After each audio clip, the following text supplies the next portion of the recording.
Good afternoon. Welcome to this day. I greet you with greetings of respect as I welcome you to this day of opportunities, possibilities, miracles, and choices. It's a great day. It's a great day. I when I set this camera up this time, I had the way the lighting is set up. I have that shadow behind me. Kind of reminds me of Alfred Hitchcock when he walks into the thing. Good evening. I don't know if any of you ever watched Alfred Hitchcock, but that's kind of what that shadow behind me reminds me of. But I welcome you to this day. A little warm up here. I welcome you to this day. Also the day that my father turns 97 years old today. And I got to tell you something. When you have a parent that has lived for 97 years, there are some things that they can teach you that they didn't even know in their 70s or in their 80s. There's some things that I've learned from him right now. As a matter of fact, he's much of the inspiration for many of the things that I do today. Much of the inspiration for that. He has many words of wisdom. One of the things he said them a lot in 90, well, at least my years of living. One of the things he said was, you don't save a dog any pain by cutting his tail off a little piece at a time. One cut, be done with it. That was his way of telling me to be expeditious about getting certain things done, not drag it out. So he had many words of wisdom. I just want to take a moment and acknowledge that foundation that I stand on, though we don't always agree on methods and manners of getting things done. Nonetheless, he's my father that I love and respect, that he's still here to share things. You've got somebody in your life that's still around, that's sharing some things with you, hold on to them. Which brings us to this part now. So I want to thank all of you for having supported everything that we have been doing for the last months, including passing the messages on that we had from last week. So last week we summarized all of the strategies for crisis intervention. And we've had an opportunity to see some people using those strategies during the current disaster that's going on in the Houston, Louisiana, in that general area. We've seen some of those things used where they're reaching out and helping other people. Have you talked to anybody about it? Have you tried any of the methods yourself, or have you shared it with anybody who was trying to make it through a difficult time? Hopefully you continue to hear some things that's of value to you. So, relaxing and breathing, the technique that I would like us to do after we first relax and breathe by just simply, with me, inhale, exhale. Can we do that again? Inhale, exhale. Just relax. The tip that I would like to give you today is to get off the fence. Some people have difficulty relaxing and breathing because they're sitting on the fence of indecision. You don't know exactly what to do, so you're limping between whether should I do this or should I do that, and you stay straddled. If you can imagine anybody straddled on a fence, that's not a comfortable position. You know, as my father also would say, you can stand on your head for a while, but eventually it's going to get uncomfortable. So it's the same thing. If you stay straddled on the fence, there's going to be a problem. So try to make a decision about what you need to do. Sometimes you may be feeling stressed because you're still, well, I don't know if I should handle it this way in terms of a relationship, in terms of finances, in terms of career, in terms of health matters. Make a decision. It's that indecisiveness that can paralyze you.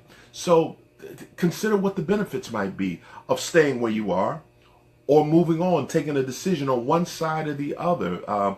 Think about whether you have an interest in doing anything different, or is this something you just want to complain about? Think about, do you have the courage, right, to take the step to do what has to be done? It's going to take all that. It's going to take having interest. It's going to take having the skills to resolve what's going on, whichever decision you have to make. Do you have the resources?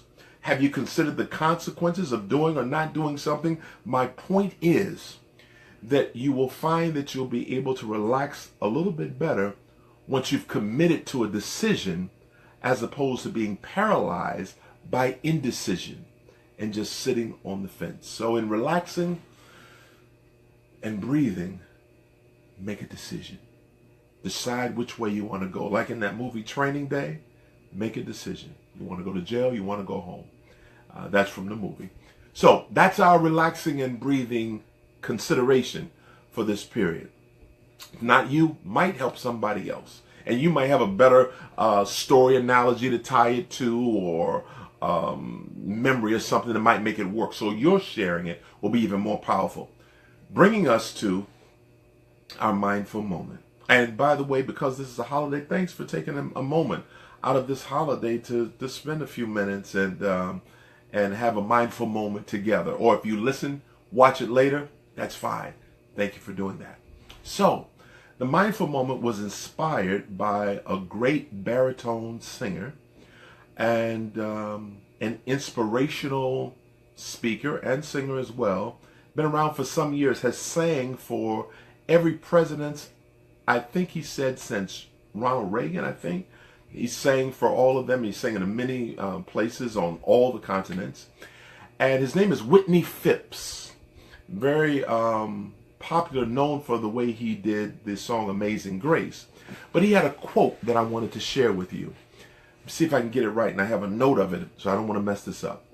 He says this: "It is in the quiet crucible of our personal, private sufferings that our noblest dreams are born and our greatest gifts are given, often in payment for what we have been through." Again, yeah, I know, I'll say it again. It is in the quiet crucible of our personal and private sufferings that our noblest of dreams are born and our greatest gifts are given, often in compensation for what we have been through. When I first heard him say that, I had to sit with that for a while. It's in those dark moments that things brighten, that we find the benefits of things. Think about people like Dr. King, for instance, who went through great tragedy. And in that tragedy, and even being jailed, he ended up writing the powerful letter from the Birmingham jail during those bleak and dark moments. Think about what's recent, Harvey, the devastation of that. What was born during that time? People with charitable donations started being birthed. People had gifts of healing and support that they didn't even know they had, but it didn't give birth until those moments of darkness came. So it's in those dark moments, just literally, like when it becomes night, you can see things that you can't see in the daytime. We were brought into this world through the womb of our mothers, a place of darkness that gave birth to us being here. So it's in the dark things that I'm encouraging us to not be afraid of. People went around the world literally to be able to see glimpses of darkness with the solar eclipse. But what about when darkness faces our life? I'm not suggesting that we go look for those dark places or look for negative things to happen, but I am suggesting that we notice what we notice. You know how I always begin with there are opportunities, possibilities, miracles around all the time and choices? You have to be able to notice them even in the dark, because some won't show up until it gets dark. Your noblest of dreams are born during those quiet moments of personal and private suffering. And don't we have a lot of them that we don't tell anybody about? The challenges that we may be going through health-wise, the challenges that we may be going through in terms of relationship or trying to manage something in a job or something like that. And we ask ourselves, how am I going to make it through this? It's because we are in that we will end up giving birth and discovering certain gifts that we have. One of my greatest losses was the loss of my mother in 2012, October the 7th. But because of that loss, that dark moment, I started seeing some things that I needed to work on.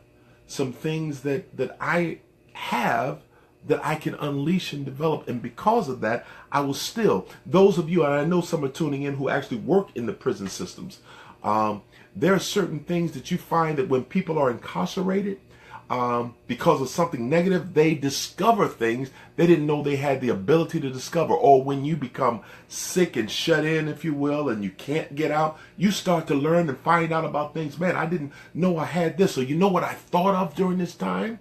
It's amazing. It's during those dark moments. As a matter of fact, how many of you have been asleep, literally, and woke up out of the darkness of your dream with a grand idea? A noble dream, a song, a poem, an idea, something for decorating or constructing something in the house. Out of the darkness into the light. Your noblest dreams are born and your greatest gifts are given. So, what I encourage you to do is look for an opportunity to notice what you notice. Look for an opportunity to share with someone things that they may not be able to see in their darkness. And believe me, if not you, and if not today, somebody in your circle is having a dark moment.